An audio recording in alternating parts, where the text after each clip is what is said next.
there is a lot of cool shit going on. I mean, you just did the KRCL. You did Gloco on there, right? Yeah, we did. That was pretty cool, man. Shout out to KRCL, the Friday Night Fallout. Yeah, bro. Keith and DJ Mixter Mike invited us over. We did like 5. I think it was like 5 tracks. And then shout out to the homie Renzo from Ogden also. He came through and filmed them for me, each one. And so I've been dropping basically just like every couple of weeks, been dropping like, one, I guess, video for each one of the songs. There's one left. Probably be dropping that this weekend sometime. But yeah, man, that was a really cool experience. And then the vibe, of the studio and everything, it looked really cool. We got a lot of good feedback off of that. We need more. Yeah, we're doing a lot more. Trust me. I love what what Mike and Keith and those guys are doing. Obviously, I would love to see more of it, but I also understand that like people have lives, and it's a show that's once a week for a certain hour block, so it's smaller, but we can execute so much more on that. I would love to see so many other artists do that. And honestly, like I would love, as much as your boy did the short film on Pura Vida, like it would be dope to have that done for the Fallout show. That would be pretty cool. People don't know the history of the Fallout show, man, and it's been around for. I think when Roots was on it back in the days, like when I would tapped in for the first time. But it's a man that named me, bro. Crazy story. So when I was like 12 years old, I was going to the Boys and Girls Club, and they would take us to Spy Hop. And so I recorded a song at Spy Hop, and then later that night they played it at KRCL, and I didn't even know. I was like, I was clueless.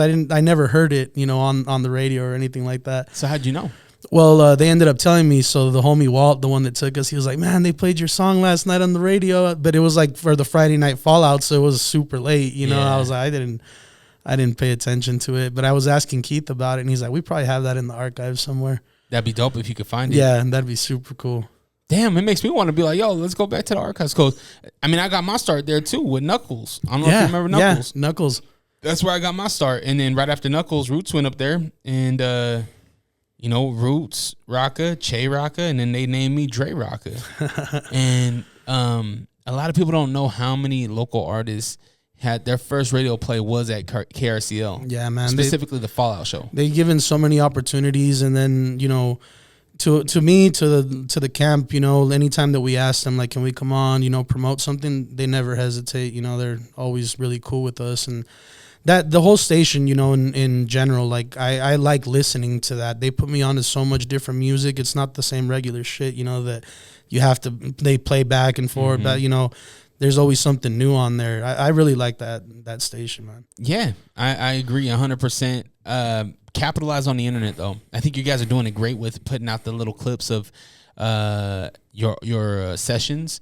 It almost gives me tiny desk feels. That's kind of what we were going for, something like that, like intimate, little crowd, but just something like that, direct. Did he do it? Sorry to cut you off. Did he do an interview right after that? Yeah. Okay, yep. So I'll be dropping that basically after the last song. I put a clip of like me walking into the room basically for the interview. Yeah. But then once I drop all of those, I'll put the whole interview out. Okay, I was gonna say there needs to be an interview there. Yeah. Yep. That's perfect, and I love that Mike is involved because Mike has I was introduced to Mike when we were teenagers. He was going to West High, and my cousin. I don't know if they're still best friends, but they were best friends, and I remember when Mike first got his turntables, he set him up in his front room in Rose Park, in his front room, and would just fucking practice. And now to see him doing some really cool shit. Yeah, man. He's a really cool dude also that puts on for the community a lot. Like he does a lot of stuff like behind the scenes that people don't even really know, but he's down for hip hop. Like another good friend of mine. Now, I know you know that's not all. Check out the full episode right now on the Patreon. Patreon.com/DreRawka. DreRawka. Check it out before everybody else.